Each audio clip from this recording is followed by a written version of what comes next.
And today I am your shepherd and a teacher. Na leo mimi ni mchungaji wenu na mwalimu. And I'm honored to be teaching you today. Na nimeheshimika kuwafunzeni leo. I want to take you to the ministry of 72 disciples. Nataka niwapeleke katika huduma ya wanafunzi 72. 72 disciples. Wanafunzi 72. 72 disciples. Wanafunzi 72. And today, na leo, once you listen and understand what I am talking about, utakaposikiliza na uelewe ninachozungumzia, you will be counted, utahesabiwa as among of 72 disciples, kama miongoni mwa wanafunzi 72 Jesus Christ, wale wa Yesu Kristo, in this congregation. katika kusanyiko lake. Can somebody clap your hand for the King of Glory? Hebu mtu apigie mfalme wa falme makofi. Clap your hand more than that. Piga makofi yako zaidi ya hapo. Hallelujah. Hallelujah. Glory to the King. Utukufu kwa mfalme. Jesus' ministry started in the book of Matthew chapter number 4. Huduma ya Yesu ikaanza katika kitabu cha Mathayo 4. When he has already been tempted by the devil. Akiwa tayari amekwisha jaribiwa na shetani. The Bible tells me, Biblia inaniambia, and is telling you, na pia inakwambia, in your own Bible it is written, katika Biblia yako mwenyewe in the book imeandikwa, of Matthew kitabu cha Mathayo chapter number 1, Mathayo 1 is telling us the genealogy of Jesus Christ. inatuambia mwanzo wa Yesu Kristo. Chapter number 2 Mlango ule wa is pili telling us how the birth of Jesus was, inatuelezea jinsi Yesu alivyozaliwa and the opposition he got, na pinzani aliyopata, and the shepherd who saw his star. na wachungaji walioona nyota yake. Chapter number 3 Mlango ule wa is 3 being baptized by John the Baptist. anabatizwa na Yohana This Mbatizaji. was the young Jesus in the flesh. Huyu alikuwa ni Yesu mchanga ndani ya mwili. He had never did any miracle, Hakufanya muujiza wote or healing ule, the sick, ama kuponya wagonjwa, neither started his ministry. ama kuanza huduma yake. Chapter number 4, Mlango ule wa 4, the Holy Spirit Roho Mtakatifu took Jesus akamchukua Yesu to the wilderness, pale jangwani to the devil. kwa shetani. It disturbed me. Ikanisumbua sana. The first time I was studying this. Mara ya kwanza nilipokuwa najifunza haya, How can the Holy Spirit Roho Mtakatifu anawezaje take Jesus amchukue Yesu to the devil? katika mbele ya shetani? And that is what is written in your Bible. Na hilo ndilo limeandikwa katika Biblia yako. He was taken there Akachukuliwa pale because he was in the flesh, kwa sababu alikuwa mwilini, God in the flesh, Mungu ndani ya mwili, and his flesh human being part na mwili wake kama mwanadamu was to be tested ilikuwa in ijaribiwe order for him to conquer ili aweze kushinda and start his ministry. na aanze huduma wake. When he came from the temptation, Alipotoka kwa kujaribiwa, in the book of Matthew, katika kitabu cha Mathayo, the Bible tells me Biblia inaniambia in verse number 23 mlango wa or verse 23 number 18, ama mlango wa 18, he met 4 people akakutana na watu 4 and he walked with them na akatembea nao to the synagogue. kule sinagogi. When he entered the synagogue, verse number 23, Alipoingia sinagogi, mstari wa 23, Jesus healed the sick. Yesu akaponya wagonjwa. He healed the sick. Aliponya wagonjwa. He healed the sick. Aliponya wagonjwa.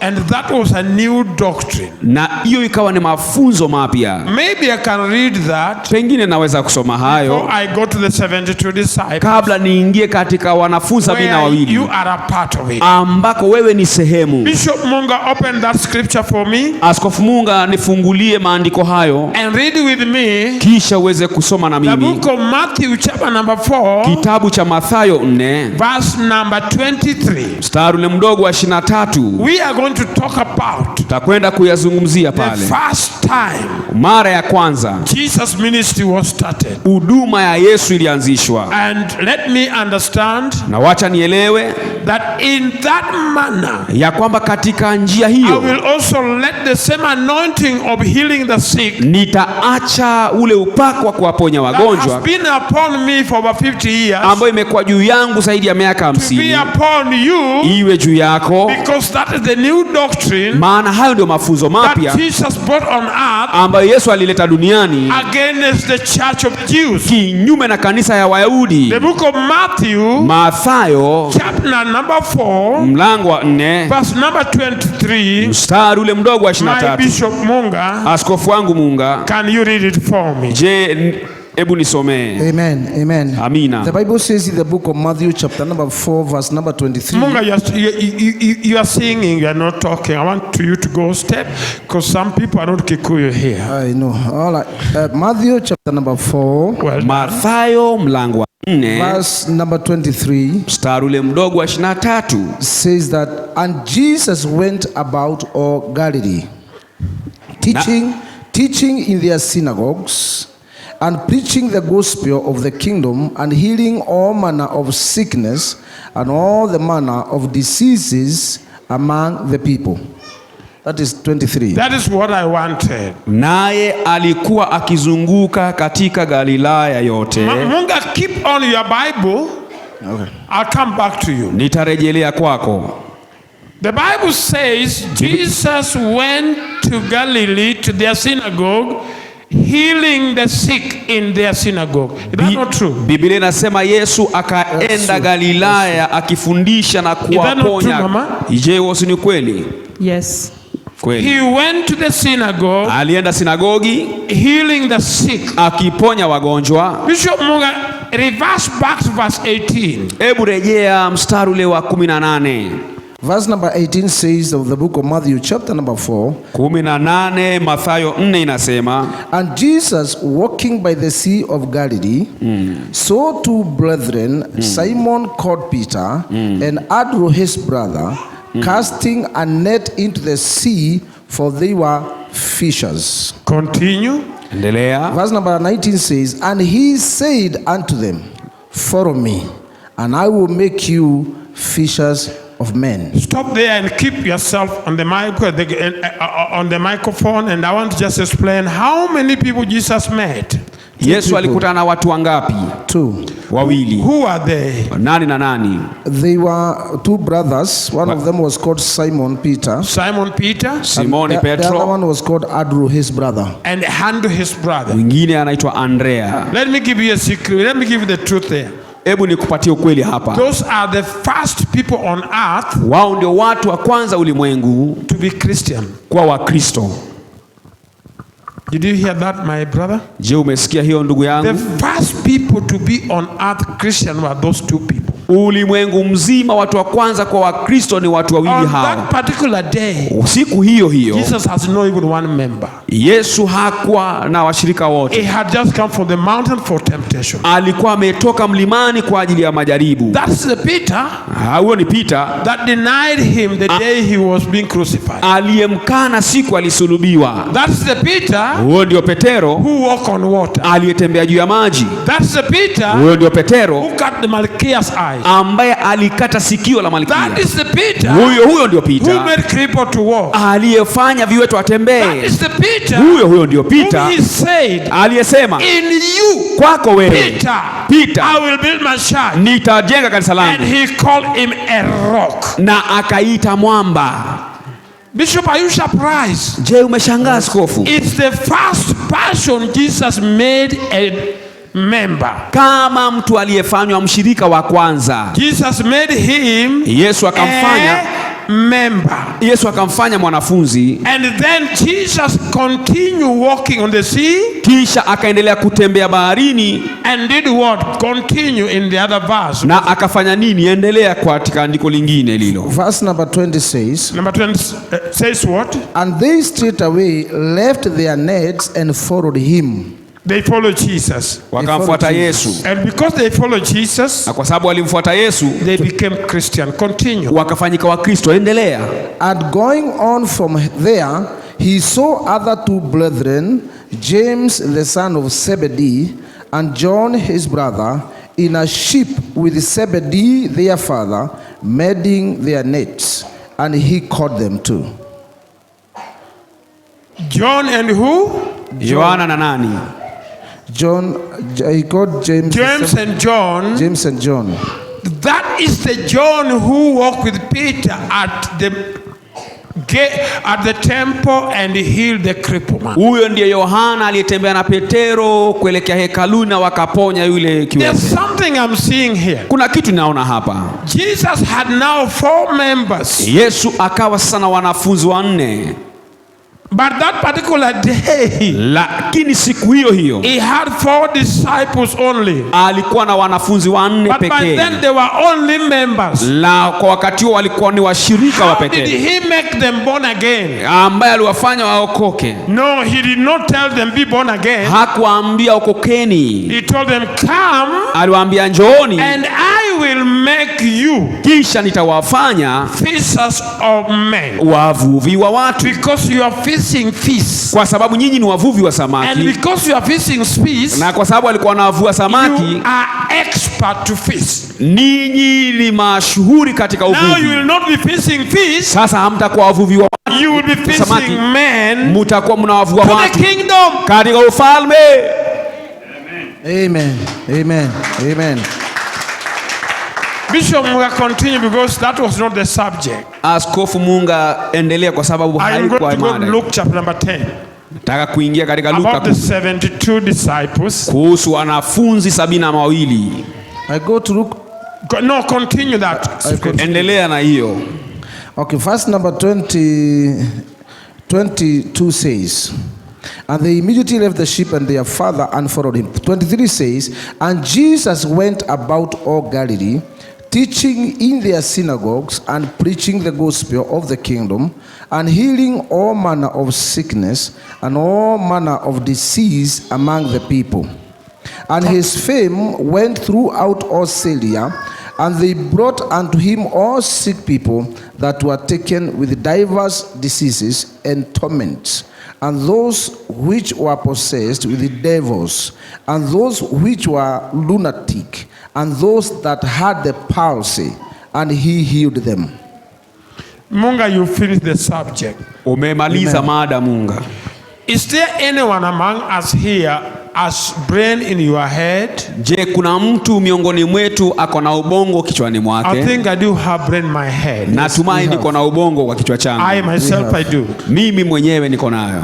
That is the beginning of Jesus' work against the church of the Jews. Huo ndio ulikuwa mwanzo wa kazi ya Yesu miongoni mwa Wayahudi. Jesus went with the 4 people into the temple, Yesu akaenenda na watu 4 hekaluni, into the synagogue. kule sinagogi. In that synagogue, Na ndani ya sinagogi he did things contrary akafanya vitu kinyume to the religion of the Jews. na mafunzo ya Wayahudi. And from that particular time, Na wakati huo huo he was opposed. akapingwa. They said, Wakasema, what type of doctrine is this? haya ni mafunzo ya aina gani? What type of a church? Hii ni kanisa Munga, read a little bit. ya aina gani? Yeah, the last one is very important. It says, verse number 21, after this, and there followed him great multitudes of people from Galilee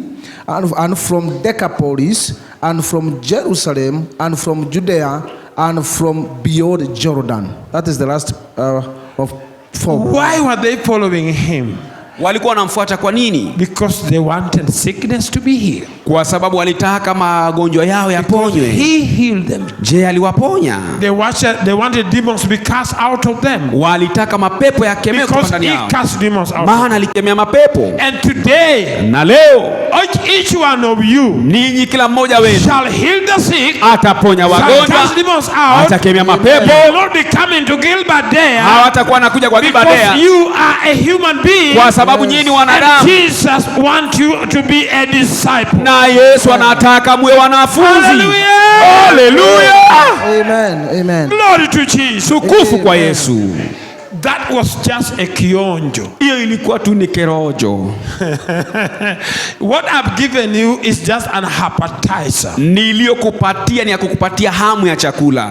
Can't you raise your hand above your head? Hebu kwa unyenyekevu nunua tu mikono yako. And the camera go on the people. Na picha ikaweze kuamka. I want you to say it after me. Nataka mrudie nyuma yangu. If you can. Kama mnaweza. And Bishop Munga, put the microphone on your voice. Askofu Munga, sema pamoja na sisi. Say after me. Sema nyuma yangu. Say today. Today. In the name of Jesus. In the name of Jesus. I must be a 72 disciple. A 72 disciple. I will cast demons out of people. I will cast demons out of people. I will heal the sick. I will heal the sick. No matter what come on my way. No matter what come on my way. The glory of God. The glory of God shall be upon me. Shall be upon me. Because Jesus Christ. Because Jesus Christ commissioned the 72. Commissioned the 72. And they went. And they went. They healed the sick. They healed the sick. They cast demons out. They cast demons out. The way himself did. On the day he called Peter and John. He called Peter and John. Andrew and James. And now he sent 72. He sent 72. I am also going to be among of the disciples. Amongst the disciples. He said in the book of Mark. In the book of Mark. Chapter number 16. Chapter number 16. Chapter number 15. Chapter number 15. Verse 16. Verse 16. Go and make them my disciple. Today I am a disciple. Today I am a disciple. Today I am a disciple. Of the demons. Of the sickness. Under my feet.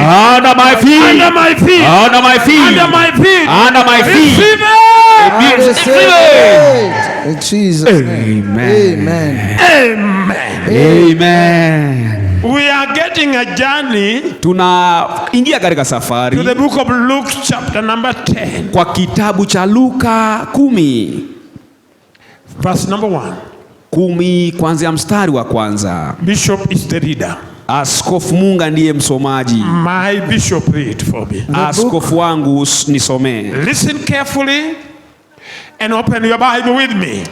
Sikiliza kwa makini kisha ufungue Biblia yako na mimi. Everyone take out your Bible. Kila moja toa Biblia yako. And I would like to raise your Bible above your head. Na ningependa uinue Biblia yako zaidi ya kichwa chako. Raise your Bible above your head. Inua Biblia yako zaidi ya kichwa chako. And say after me. Na useme nyuma yangu. This is my Bible. This is my Bible. I bought it with my money. And I want to know. If Jesus gave power. To the 72. I too. I have the Holy Spirit. I will do the same. As what the 72 did. I will cast demons out of people. I will heal the sick. And I will prosper. In the name of Jesus. Whatever my Bible says. I am liable to fulfill what my Bible says. Because I bought my Bible. With my own money. And in my Bible. Is what I believe in. In Jesus' name.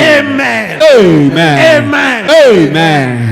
Hallelujah. It is your Bible. Ni Biblia yako. And it is written what I'm teaching. Na imeandikwa nayofunza. If you don't understand what your Bible says. Kama hautaelewa isemayo Biblia yako. Then you just an idiot. Sasa wewe utakuwa tu mpumbavu. But if you understand. Lakini kama utaelewa. Follow your Bible. Fuata Biblia yako. Don't follow the bishop. Usifuate askofu. Don't follow the pastor. Usifuate mchungaji. And whatever your Bible is. Na chochote ilicho Biblia yako. That is what you will be. Hicho ndicho utakachokuwa. Bishop Munga read. Askofu Munga soma. Luke chapter number 10 verse number 1 says. Luka 10 mlango mstari wa kwanza inasema. After these things the Lord appointed other 70 also, and sent them to and 2 before his face into every city and place whether he himself would come. Therefore, thank you. Asante. Did you understand what Bishop Munga has read with your Bible? Je, mumeelewa alichosoma Askofu Munga kwa Biblia yako? Today you are among the 72. Leo wewe ni miongoni mwa wale 72. Because you have been filled with the Holy Spirit. Maana umejazwa na Roho Mtakatifu. If you are not, kama wewe sivyo, then you have to be filled with the Holy Spirit. Kwa hiyo unastahili ujazwe na Roho Mtakatifu. That is a power ambayo ni nguvu that Jesus gave ambayo Yesu alipeana to the 72 kwa wale 72 while he was with them. Alipokuwa nao. But after he left, baada ya kuondoka, he commissioned the disciples. Akawatuma wanafunzi. Say, go and stay. Akawaambia nendeni msubiri. In one place. Msubiri mahala pamoja. Until I send you. Hadi nitakapotuma the helper. Msaidizi. In the book of Acts. Kitabu cha Matendo ya Mitume. Chapter number 1. Mstari wa kwanza. Verse number 8. Mstari wa 8. He told them that. Akawaambia hivyo. In the book of Acts. Katika kitabu cha Luka. Chapter number 2. Luka 2. The Holy Ghost came. Roho akaja. In the book of Acts. Luka. Chapter number 3. Katika Matendo ya Mitume 3. Peter and John. Petero na Yohana. Made the cripple to walk. Wakawafanya kiwete kutembea. You will make the cripple to walk. Utafanya kiwete atembee. The way Tony make them to walk. Wakati aliwafanya watembee. The miracles. Miujiza. Is not only for Bishop Dea. Sio kwa ajili ya Askofu Dea. That is a manipulation of. Hiyo ni kudanganyifu tu. It's only Bishop Nganga. Sio kwa Askofu Nganga tu. You are a human being. Hata wewe ni mwanadamu. You are born again. Umeokoka. You are a candidate. Wewe mtainiwa. Disciples. Wa wanafunzi. For today, kwa hiyo leo I will believe Jesus. Nitamwambia Yesu. Give you power. Apatie nguvu. To the Holy Ghost. Kupitia Roho Mtakatifu. You have received. Ambaye umepokea. To be among the disciples. Uwe miongoni mwa wanafunzi. I receive. Sema ninapokea. Amen. We are in the subject of the commission of 72 disciples. Tuko katika mada kwa kutumwa kwa wale 72. Bishop Munga jump to verse number 8. Askofu Munga ruka kwa mstari ule wa 8. We are now talking about the 72. Tunaongea kuhusu wale 72 sasa. What is verse number 8 said? Mstari ule wa 8 unasema nini? The book of Luke chapter number 10. Again. Luka 10:8 inasema it says Luke number 8 inasema hivi, and into whatever city ye enter and they receive you, eat such things as are set before you. I was to speak about that, but I'm not going to. Nilikuwa nizungumze kuhusu hayo lakini sitakwenda kuzungumzia. Let me just summarize that particular area. Lakini wacha nifupishe pale. When Jesus sent those 72, Yesu alipowatuma 72, 2 by 2, wawili. You know the police in Kenya, they walk 2 by 2. Unajua askari hapa Kenya wanatembea wawili. Even London. Hata kule Uingereza. You see the police on the street? Ukiona polisi barabarani ni wawili. So the police system copy the system of Jesus. Kwa hiyo mtindo wa askari ikaiga mtindo wa Yesu. Because they are going to fight criminal. Maana wanaenda kupigana na wahalifu. They have to be 2 by 2. Lazima wawe wawili. Jesus also knew. Yesu pia alijua. He's sending 2 by 2 disciples. Anatuma wawili wanafunzi. Because they were going to fight the devil. Kwa sababu walikuwa wanakwenda kupigana na mapepo. Karoho, sicknesses, magonjwa, and also spirit of poverty, na pia maroho ya umaskini. And he told them, na akawaambia, you just go to a city, mnaenda mji katika miji, or to a house, ama kwa nyumba, don't heal them, na mkawaponye until they give you food to eat, na hadi wapatie chakula. After you eat, baada ya kula, then don't leave them sick. Hawawaachi wagonjwa. Munga read that again. Hebu soma hiyo tena. Bishop Munga read that again. Askofu Munga soma tena. Luke chapter number 10 verse number 8 says, Luka 18 inasema, and into whatsoever city ye enter, and they receive you, eat such things as are set before you, and heal the sick that are therein, and say unto them, the kingdom of God is come unto you. The kingdom of God is come near unto you. But into whatsoever city you enter, and they receive you not, go your ways out into the streets of the same, and say, even the very dust of your city, which cleaven on us, we do wipe off against you. Notwithstanding, be ye sure of this, that the kingdom of God is come. Thank you, Bishop unto you. Thank you, Bishop. Can you change that your grammar of that your English is quoting down that? It's quite I'm understanding it, but people like us, we never went to English school. I like that, but I just want, when I'm teaching, everybody understand. Nataka napofunza kila moja aelewe. The Bible Munga is very good. Biblia ya Askofu Munga ni nzuri sana. But I'm happy with it.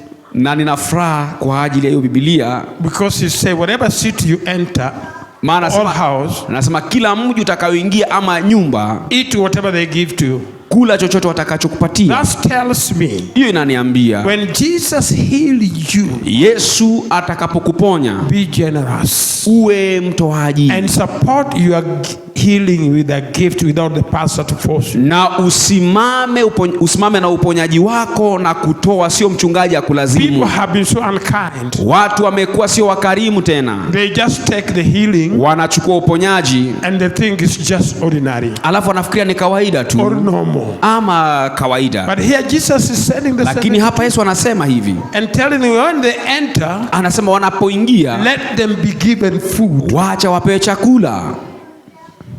If you give them food, ukiwapa chakula, you welcome them. Umewakaribisha. If you don't give them food, usipowapea chakula, and they stay na wakae pale, they stay hungry, wakae njaa, they have to walk, wataondoka, and curse the city, na walaani mji, because their belly has no food. Maana ndani ya tumbo ni tupu. And wipe your dust, watakunguta mavumbi yao, and say now you will be cursed. Na waseme sasa mmelaaniwa. When you are a true woman and a man of God, ukiwa mwanamke na mwanamume wa kweli wa Mungu, do not appear to the presence of God empty-handed. Usiende katika uwepo wa Mungu mikono mitupu.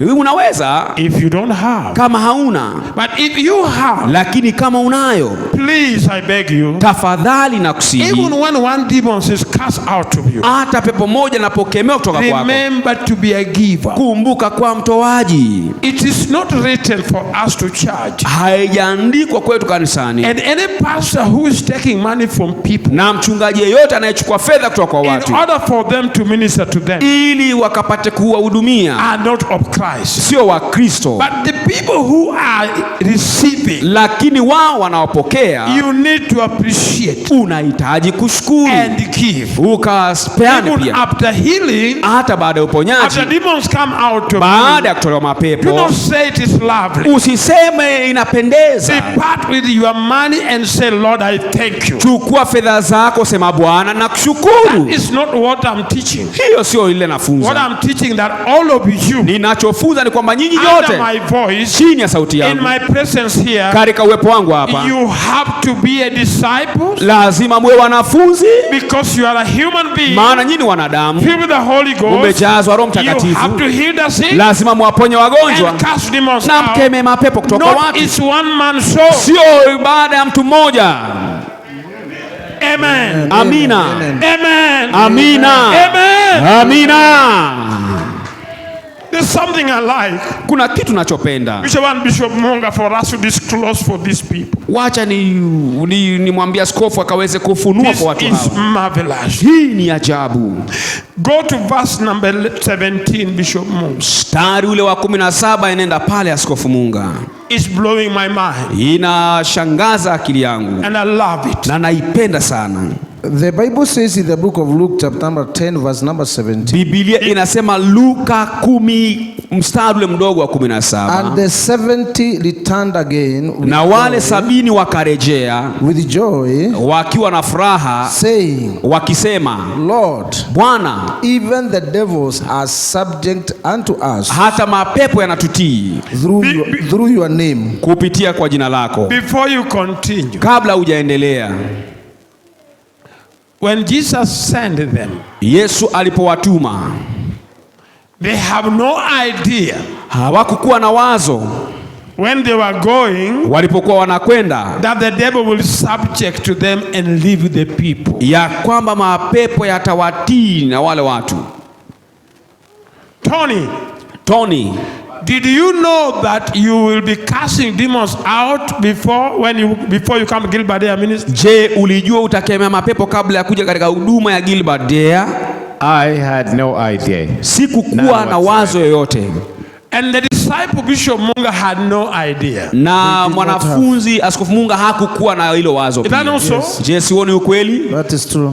But when they went, lakini walipokwenda and they found out na wakatambua ya kwamba that demons are coming out of people, ya kwamba mapepo yanawatoka watu, people are being healed, watu wanaponywa, they rejoice, wakafurahia, wakawa na furaha, wakafurahia sana, they report to the master, wakatoa ripoti kwa bwana wao na wakasema, Bwana Yesu, it is amazing, ni jambo la kushangaza, even the demons, hata mapepo when we say come out, tukisema toka, they subject to us, yanatoweka, and they leave the people, wanawacha watu. Amen, amen, amen. Remember, kumbuka Matthew chapter number 4. Mathayo mlango wa 4.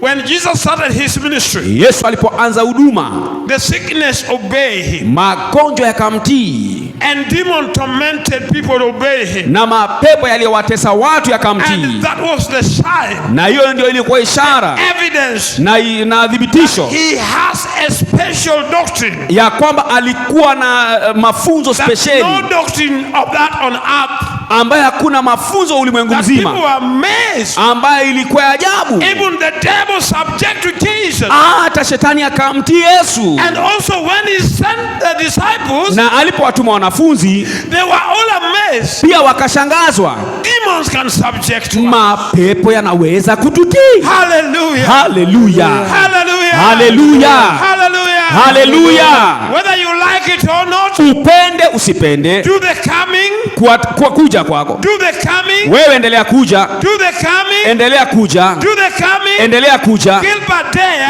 Dare will make you a disciple, atakufanya mwanafunzi, demon must subject na mapepo yatakutii, sickness must subject, na magonjwa yatakutii, and will step over the scorpion, na utasimama kwenye nge, utakanyaga nge zote, and you will, na wewe utasema, utachukua na mapepo, magonjwa na umaskini.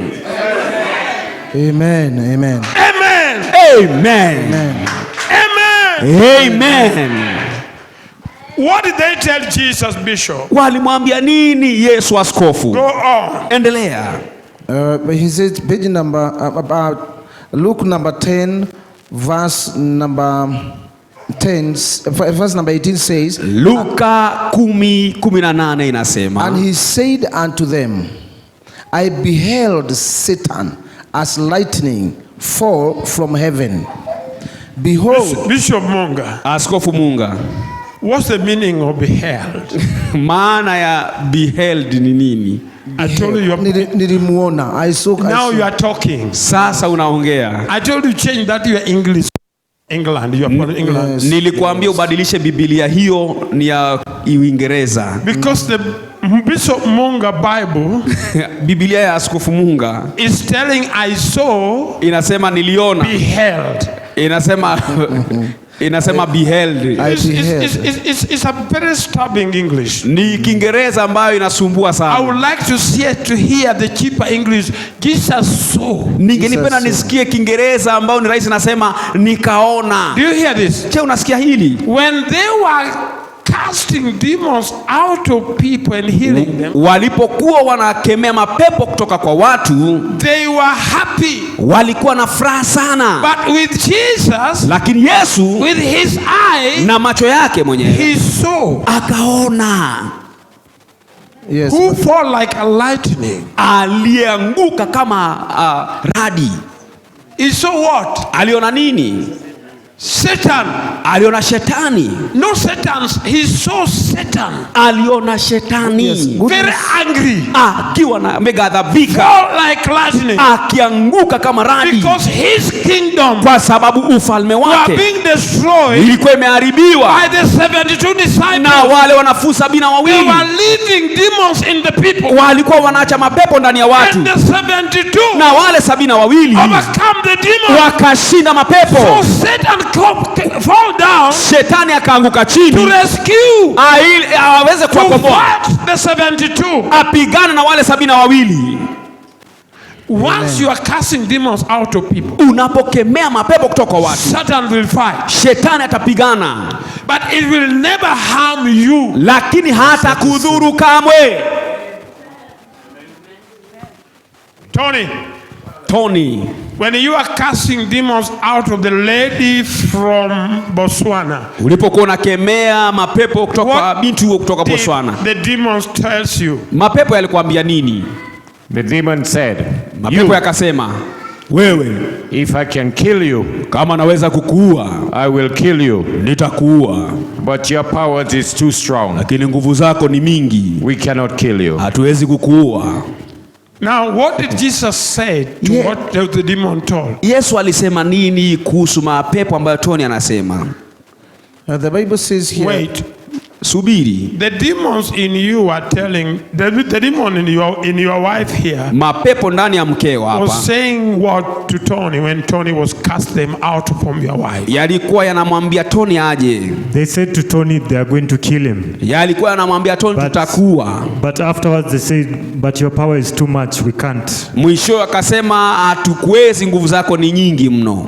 This is the woman who you have been seeing screaming on television. Huyu ni mwanamke umemwona akipaza sauti na kupiga mayowe kwenye runinga. And he has been going through deliverance for 2 good weeks. Na amefuatilia ibada ya ukombozi wiki nzuri mbili. And she has suffered. Na ameteseka kweli. Since he married this man. Tangia amuoe mwanaume huyu. But the demons in her, lakini mapepo ndani yake, was telling Tony, yalikuwa yanamwambia mchungaji Tony, the husband was watching, mumewe alikuwa anatazama, that if they could get power to kill Tony, ya kwamba kama angelipata nguvu ya kumuua Tony, yangelimuua. But Tony has power, lakini Tony akawa na nguvu, hawangeliweza kumuua. In the scripture, katika maandiko that Bishop Munga is reading, ambaye Askofu Munga anasoma, Jesus said to the 72 disciples, Yesu akawaambia wanafunzi 72, I saw Satan, nikaona shetani falling like a lightning, akianguka kama radi. When you are casting them out of people, unapokuwa unakemea kutoka watu, coming to fight you, kukuja kukupiga wewe. But he said,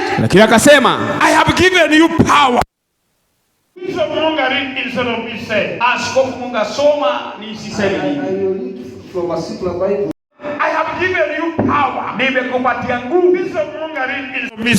Askofu Munga soma nisiseme mimi. I will read from a simpler Bible. The Bible says in the book of Luke chapter number 10 verse number 18, Jesus answered them, I saw Satan fall like lightning from heaven. Listen, I have given you authority so you can walk on snakes and scorpions and overcome all the power of the enemy, and nothing will hurt you. But don't be glad because the evil spirits obey you. Rather, be glad because your names are written in heaven. Munga, get quiet a little bit. The church get quiet for a minute. Munga nyamaza kidogo, kanisa pia tunyamaze kidogo. Can you understand what Munga is reading? Je, unaweza kuelewa yale Munga anasoma? Ellen Nyapolo, you are an educated woman. Ellen wa mbinguni, wewe ni mwanamke aliyesoma. Felix, I know you are learned man. Natumai Felix umesoma sana. My guest today, when you come, I know you know what the Bible says. Mgeni wangu wa kwanza najua unajua Biblia inasema nini.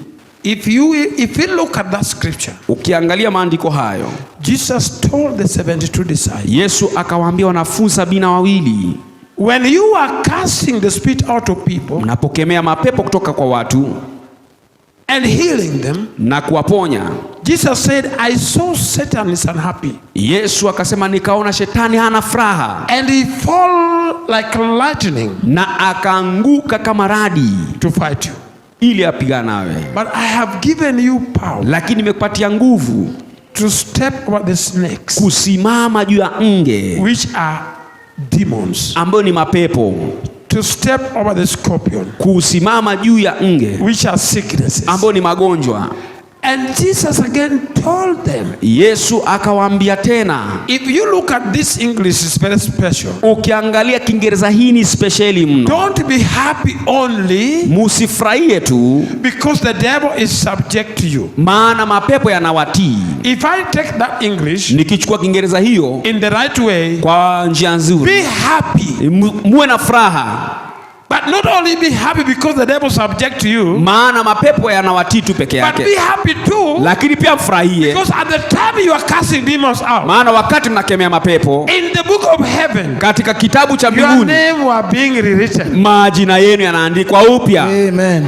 Amina. Hallelujah. As long as the demons going out of them, mapepo yanapokuwa yanawatoka in the book of life, katika kitabu cha uzima, your name is being rewritten, jina lako linaandikwa upya, is being rewritten, linaandikwa upya, and be happy, na uwe na furaha, because the devil subject to you, maana mapepo yanakutii, because you have overpower him, maana una nguvu ndani yako, ile nguvu na mamlaka which I have given to you, niliyokupatia. Again, lakini tena Jesus told them, ukawajua ya kwamba that power you use, ya kwamba hiyo nguvu iliyo ndani yako, when the demons are coming out of them, mapepo yanapowatoka in the book of life, katika kitabu cha uzima, your name were being rewritten, majina yenu yalikuwa yanaandikwa upya. And if I don't cast demons out, na kama sitakemea mapepo, my book will be empty, kitabu changu kitakuwa tupu. In the name of Jesus Christ, kwa jina la Yesu Kristo, you shall cast demons out, mtakemea mapepo, you shall be the 72 disciples, mtakuwa wanafunzi 72, mtaponya wagonjwa kwa jina la Yesu. The snakes, manyoka, the scorpion, malenge, the demons, na madumadu, the wicked, kwa waovu,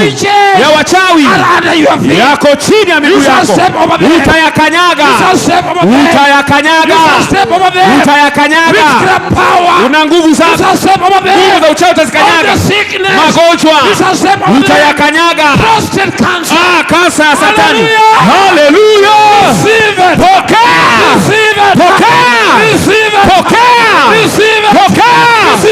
Pokea, Amen. Thank you, Jesus. I feel good. Nasikia vizuri. Myself too.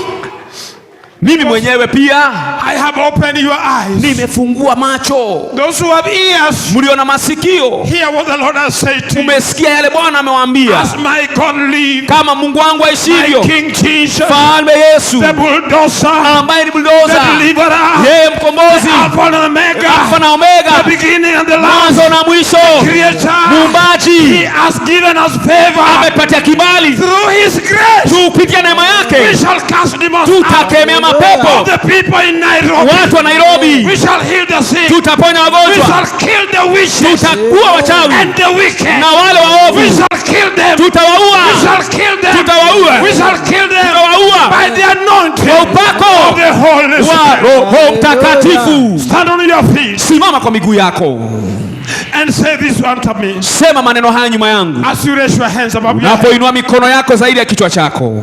Say in the name of Jesus. In the name of Jesus. Any evil spirit. Any evil spirit. Coming against my life. Coming against my life. Against my family. Against my family. Against my mama's house. Against my mama's house. Today. Today. In the name of Jesus. In the name of Jesus. You will never. You will never. You will never. You will never. Touch my life. Touch my life. Any spirit. Any spirit. Of darkness. Of darkness. Any spirit. Any spirit. Of confusion. Of confusion. Any spirit. Any spirit. Of darkness. Of darkness. In the name of Jesus. In the name of Jesus. You will never. You will never. Touch my life. Touch my life. By the power. By the power. Of the Holy Spirit. Of the Holy Spirit. By the power. By the power. Of the anointing. Of the anointing. By the power. By the power. Of the anointing. Of the anointing. No power. No power. No spirit. No spirit. No darkness. No darkness. Will be able. To touch my life. To touch my life. You demons. You demons. You demons. You demons. You don't belong to you me. Don't belong to me. You don't belong to me. You don't belong to me. In the name of Jesus. In the name of Jesus. In the name of Jesus. In the name of Jesus. I have power. I have power. Against you. Against you. I have power. I have power. Against you. Against you. I have power. I have power. Against you. Against you. To heal the the sea. To heal the sick. To cast demons To out. cast demons out. In Jesus' In name. Jesus' name. Hallelujah, hallelujah. Lift up your hands. The anointing is here. I declare in the name of Jesus.